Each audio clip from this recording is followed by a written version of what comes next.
Hey everyone, welcome back to my Albion channel. Today I've got a very painful and pretty brutal fight to share with you. A fight where I was betrayed by someone I thought was a friend. I was roaming around the Black Zone when I spotted a treasure chest. It had a little over a minute left before it unlocked, so I swapped into a different gear set. As you can see, I'm carrying a ton of junk, which is pretty much my signature style. I almost always wear cheap trash gear, so if a ganker kills me, all they get is a pile of worthless loot. It's great. As I headed toward the chest, I ran into a carrion caller. He was using a tier 6 carrion caller. Overall, his gear wasn't amazing either, just a bit better than mine. I was wearing tier 4.1 gear, while his average gear was around tier 6, so he had a little over a 1 tier advantage. Then he sent me a party invite. At the time I thought, wow, this guy seems pretty nice.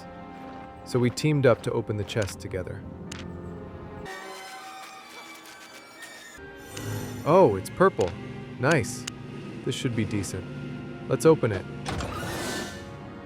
The loot was pretty underwhelming. It worked out to only about 500,000 silver per person, which is honestly pretty low. I didn't get anything amazing either, just a tier 8 helmet. Looking at his loot, it was about the same. We basically split everything evenly. Then I noticed there were 35 bags worth 10,000 silver each. That's about 350,000 total. That part was pretty nice. But then, something changed. I noticed his health bar flashing. That meant he'd turned hostile. So, he was planning to kill me. That really annoyed me. I hate people who do this. They party up with you first, make you lower your guard, and then betray you afterward. Opening a chest as two people gives slightly better rewards than opening it alone, so this was obviously his plan from the start. The chase began. His mount was way faster than my mule. To be honest, I could have kept circling him. I've tested this before. In a one-on-one situation, no matter what mount you're riding, it's almost impossible to actually catch someone if they keep turning around and looping back. You can waste someone's time forever like that. But I didn't bother. Partly because I still couldn't believe he'd actually betrayed me, and partly because I really don't care about this amount of silver. I just wanted to see what he was going to do.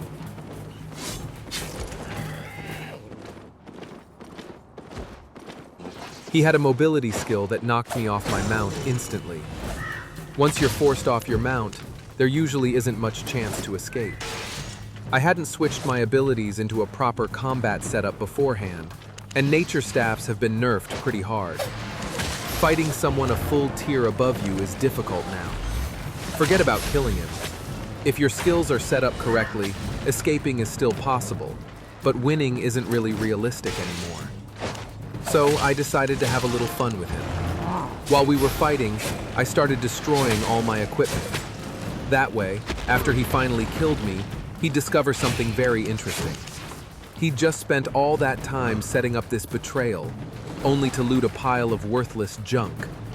Let's drag this fight out for a while. Honestly, killing me wasn't going to be easy.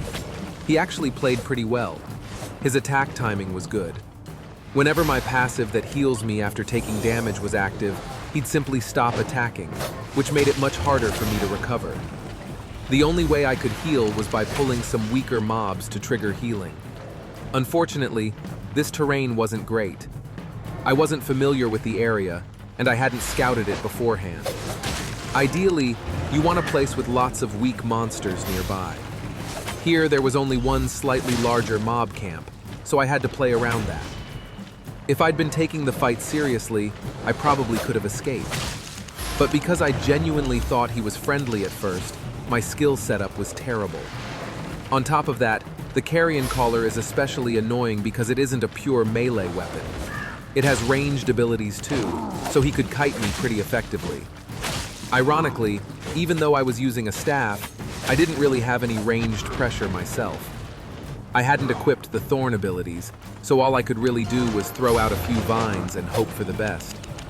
At this rate, I'd eventually lose the war of attrition anyway. so I figured I'd just run as long as I could and keep throwing away my gear.